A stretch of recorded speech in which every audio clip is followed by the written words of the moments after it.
Hello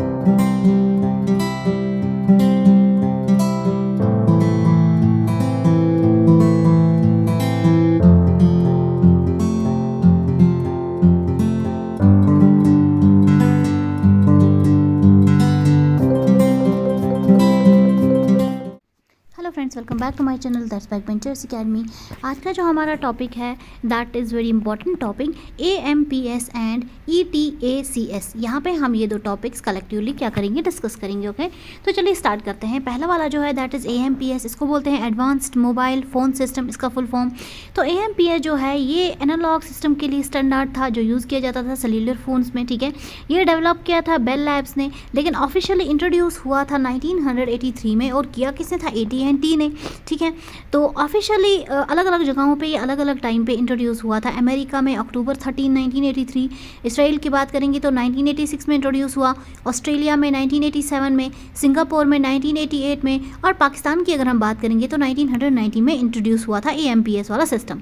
तो AMPS को हम ये भी बोलते हैं कि ये सबसे पहला फर्स्ट जनरेशन सेल्यूलर टेक्नोलॉजी है। ये यूज़ करती है सेपरेट फ्रीक्वेंसीज, ठीक है, या सेपरेट चैनल्स हर एक कन्वर्सेशन के लिए। ठीक है, तो अब सेकंड बात इसके लिए क्या है, तो यहाँ पे हमें क्या चाहिए, हमें यहाँ पे चाहिए कंसिडरेबल बैंडविड्थ, क्योंकि यहाँ पे लार्ज नंबर ऑफ़ यूज़र्स होंगे और हर एक के लिए हमारे पास अच्छी अमाउंट की बैंडविड्थ भी चाहिए। तो एक्चुअली जो हमारा AMPS है, ये सिस्टम जो है ये अलग कैसे हो रहा है, कैसे सेपरेट हो रहा है ये ओल्डर सिस्टम से। तो इसमें एक और चीज़ है, AMPS में back and call setup functionality है जो पुराने सिस्टम्स में नहीं था, तो ये इसको डिफ्रेंशिएट करता है पुराने सिस्टम्स से।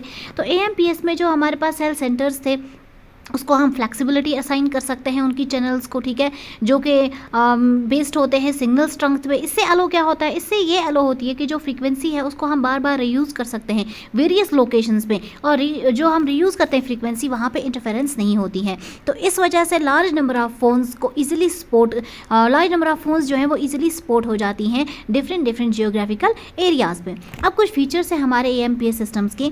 सबसे पहला फीचर इसका क्या है, ये एक एनालॉग सिस्टम है। ये जो बेस था ये किस पे था, इनिशियल जो हमारे पास पहले इलेक्ट्रोमैग्नेटिक स्पेक्ट्रम एलोकेशंस थी ना सेल्यूलर सर्विसेज के लिए, तो वही यूज़ हमारा कौन करता था, एनालॉग सिस्टम करता था। और ये इलेक्ट्रोमैग्नेटिक स्पेक्ट्रम वगैरह थी, ये यूज़ होती थी फेडरल कम्युनिकेशन कमीशंस में। ओके, तो अब हमारे पास जो ये सिस्टम है ये यूज़ करता है FDMA, मल्टीपल साइमल्टेनियसली कन्वर्सेशंस के लिए। ठीक है, अब सेकेंड चीज़ अगर हम देखेंगे इसका फीचर, अगर फ्रीक्वेंसी की बात करेंगे तो फ्रीक्वेंसी की रेंज है 800 से लेके 900 मेगाहर्ट्ज़ तक। ठीक है, कहाँ पे, इस वाले किसकी हम बात कर रहे हैं, सेल्यूलर फ़ोन्स की AMPS सिस्टम में। तो आधी सिग्नल्स यहाँ यूज़ की जाती हैं सेंडिंग सिग्नल्स के लिए, और आधी जो सिग्नल्स हैं वो यूज़ की जाती हैं फॉर रिसीविंग द सिग्नल्स। तो अब सेकंड इसका फीचर ये है, इसकी जो बैंडविड्थ की बात करेंगे काफ़ी हाई बैंडविड्थ चाहिए होगी, पर्टिकुलरली तब जब लार्ज नंबर ऑफ़ कन्वर्जेशंस होंगी। ठीक है, तो उस टाइम पे बैंडविड्थ भी हमें बहुत ज़्यादा चाहिए, नंबर ऑफ़ यूज़र्स इंक्रीज़ हो जाते हैं। तो सबसे पहला सिस्टम ये था जिसने हेक्सागोनल सेल्स का इस्तेमाल किया। ठीक है, कौन सा, ये AMPS सिस्टम। तो जो सेल्स थे AMPS सिस्टम्स के, वो उनकी अगर हम बात करें तो वो कैसे थे, 10 किलोमीटर से लेके 20 किलोमीटर तक वो जा सकते थे AMPS की, इसकी इतनी डिस्टेंस कवर हो सकती थी। तो ये जो है ये यूज़ करता है एनालॉग टेक्नोलॉजी। इसमें एक प्रॉब्लम थी, ये सफ़र करता था ईयर ड्रॉपिंग, और इसमें नॉइज़ भी थी। ईयर ड्रॉपिंग एक ऐसे इलेक्ट्रॉनिक अटैक है जहाँ पे डिजिटल कम्युनिकेशंस जो हैं वो इंटरप्ट हो जाती हैं किसी भी इंडिविजुअल से। उस इंडिविजुअल में जो इंडिविजुअल उस सिस्टम का पार्ट नहीं होता है, एक्सटर्नल कोई भी इंडिविजुअल जो होता है वो इसको इफेक्ट करता है। अब AMPS सिस्टम के कुछ कंपोनेंट्स हैं, 4 कंपोनेंट्स। पहला है पब्लिक स्विच टेलीफोन नेटवर्क जिसको PSTN बोलते हैं। सेकंड है हमारा मोबाइल टेलीफोन स्विचिंग ऑफिस जिसको MTSO बोलते हैं। थर्ड है हमारे पास सेल साइट विद एंटेना, ये इसका थर्ड वाला यूनिट है। ठीक है, और इसका जो एंड वाला यूनिट है फोर्थ वाला कंपोनेंट है जिसको हम मोबाइल सब्सक्राइबर यूनिट भी बोलते हैं।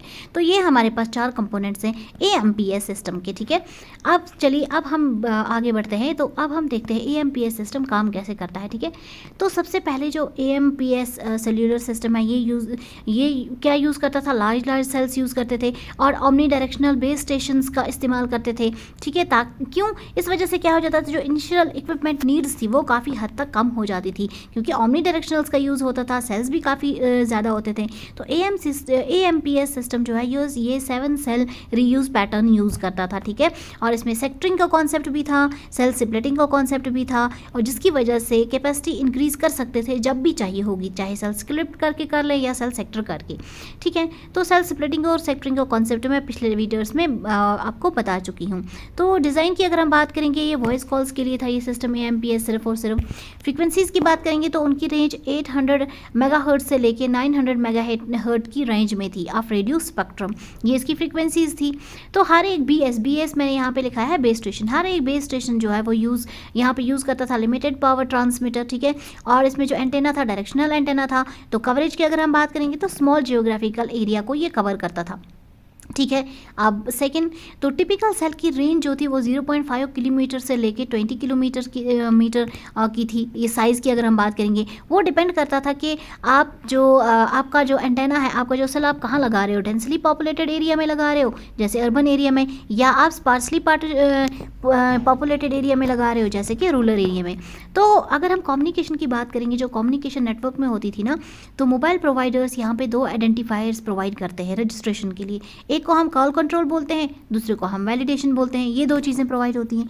तो जो पहला वाला इसमें आइडेंटिफायर है वो क्या है, वो है MIN, जिसको हम बोलते हैं मोबाइल आइडेंटिफिकेशन नंबर।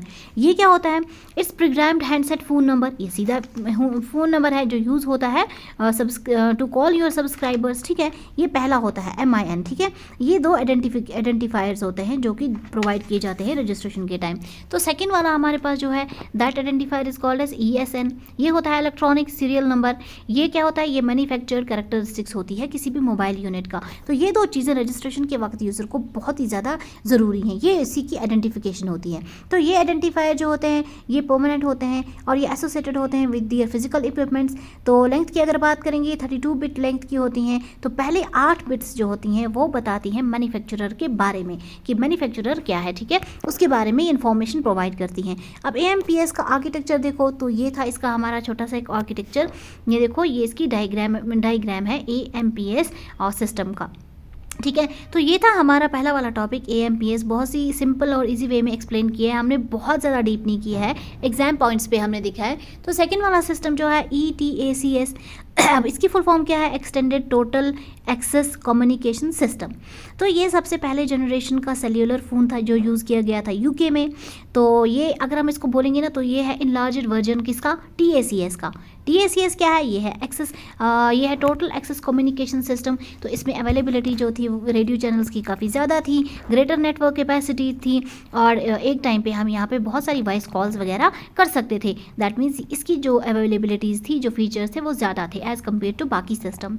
तो अगर हम बात करेंगे, ये एक ऐसा एनालॉग सिस्टम था जहाँ पे कोई भी इनहेरेंटेड डेटा कैपेबिलिटीज़ नहीं थी, ठीक है। तो अब हम फीचर्स देखेंगे ETACS के। सबसे पहला फीचर अर्ली टेक्नोलॉजी। इस अर्ली टेक्नोलॉजी मतलब यहाँ पे हम ETACS सिस्टम को सबसे पहले first generation mobile phone technology मानते हैं, ठीक है। तो that means it is the first generation mobile phone technology. अब ये है हमारा इसका पहला फीचर किसका, ETACS। इसकी फुल फॉर्म फिर से रिपीट करती हूँ, extended total access communication system. Second हमारे पास बेस्ड ऑन TACS। तो ये जो सिस्टम था ये एक्सटेंडेड वर्जन था, किसका एक्सटेंडेड वर्जन था, TACS का। TACS का मतलब क्या है, total access communication system, third analog system.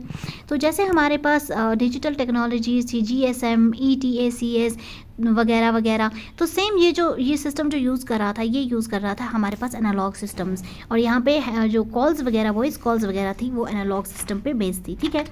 अब हमारे पास फोर्थ वाला है लिमिटेड फंक्शनैलिटी। अब इसका नेचर जो था एनालॉग नेचर था। तो ETACS जो था, इसमें कोई भी data build in capability, data capabilities बहुत कम थी। तो ये इसमें थोड़ी सी प्रॉब्लम थी।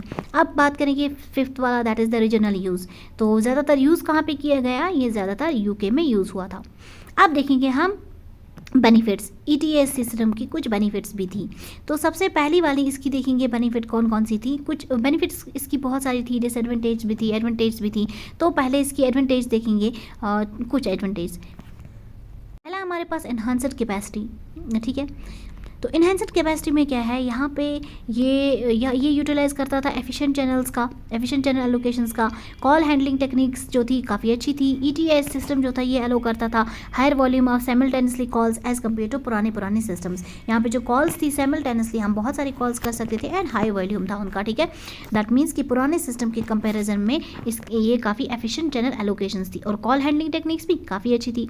इम्प्रूव्ड कॉल क्वालिटी, तो यहाँ पे जो एरर करेक्शन टेक्निक्स और एरर करेक्शन मैकेनिज्म था काफ़ी एडवांस था और जो डिजिटल सिग्नल प्रोसेसिंग थी वो भी काफ़ी एडवांस थी। तो इसकी वजह से जो वॉइस क्वालिटी थी वो काफ़ी क्लियर थी, स्पेशली उन एरिया में जहाँ पे ज़्यादा हाई नेटवर्क ट्रैफिक रहता है।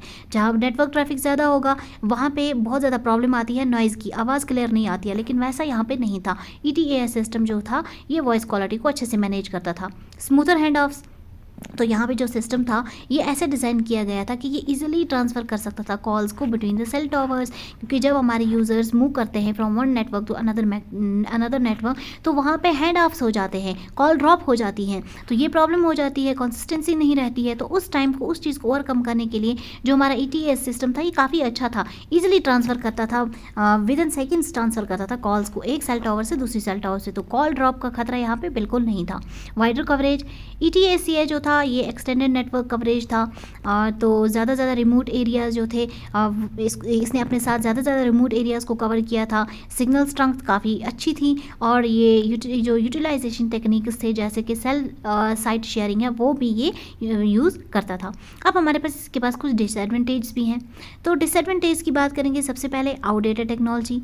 ये सबसे पुरानी अर्ली मोबाइल फ़ोन टेक्नोलॉजी था जिसको जो एनालॉग सिस्टम यूज़ करते था, तो इस वजह से जो नई टेक्नोलॉजी स्टैंडर्ड है GSM वगैरह उसके कंपैरिजन में कम था। तो GSM वगैरह में अगर बात करेंगे वो काफ़ी इंप्रूवमेंट्स थी उसकी कॉल क्वालिटी में, नेटवर्क कैपेसिटी अच्छी थी, सिक्योरिटी अच्छी थी। लेकिन ETS सिस्टम में सिक्योरिटी, नेटवर्क क्वालिटी, कॉल वो सारी चीज़ों में इसमें वो सारी चीज़ों की प्रॉब्लम थी, क्योंकि सिस्टम ये यूज़ करा था एनालॉग सिस्टम में बहुत सारी वैसी प्रॉब्लम्स होते हैं, ठीक है। तो नए सिस्टम्स आए जिन्होंने डिजिटल टेक्निक्स का इस्तेमाल किया। Second, interference issues. तो अब यहाँ पे इसका एनालॉग नेचर था, तो यहाँ पे जो हमारे नेटवर्क थे यहाँ पे बहुत ज़्यादा इंटरफेरेंस होता था बाकी यूज़र से। सेम एरिया में बाकी यूज़र्स आते थे और इंटरफेरेंस करते थे, जिसकी वजह से कॉल ड्रॉप्स भी हो जाती थी। और पुअर सिग्नल क्वालिटी की अगर हम बात करेंगे तो वो भी काफ़ी पुअर हो रही थी। तो अब लिमिटेड रोमिंग एबिलिटी। अब रोमिंग की अगर हम बात करेंगे बिटवीन डिफरेंट ETS नेटवर्क्स तो काफ़ी डिफ़िकल्ट था रोमिंग, ठीक है। तो यहाँ पे दैट मीन्स कि यहाँ पे यूज़र की जो मोबिलिटी थी वो काफ़ी रिस्ट्रिक्ट थी।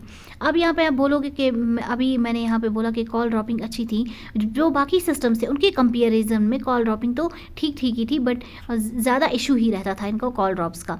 तो अब फोर्थ हमारे पास है क्लोनिंग वेनरेबिलिटी। तो यहाँ पे जो सिस्टम था यहाँ पे क्या होता था, यहाँ पे ये क्लोनिंग इसमें होता था, मतलब यहाँ पे क्या है, यहाँ पे जो हमारे बाकी एक्टर्स है वो इजीली रेप्लिकेट कर सकते थे यूज़र्स के मोबाइल फ़ोन नंबर आइडेंटिटी को और अनऑथराइज्ड कॉल्स करते थे, ठीक है। तो इस वजह से हमारे पास सिक्योरिटी बिल्कुल भी नहीं थी। अब नो डेटा ट्रांसमिशन, तो यहाँ पे ये प्राइमरीली डिज़ाइन किया गया था वॉइस कॉल्स के लिए, तो इसमें जो डेटा ट्रांसमिशन की कैपेसिटीज़ थी वो बिल्कुल भी नहीं थी, जिसकी वजह से मॉडर्न मोबाइल टेक्नोलॉजी जो है मोबाइल कम्युनिकेशन में ये यूज़ नहीं होता है। तो ये था हमारा आज का वीडियो, बहुत ही ईजी और सिंपल वे में एक्सप्लेन किया है। आपके एग्जामिनेशन पॉइंट ऑफ व्यू से आप इजीली लिख सकते हो। अगर आप मेरे चैनल पे नए हैं, आप मेरे चैनल को लाइक करें, शेयर करें, सब्सक्राइब करें, बेल आइकन प्रेस करें ना।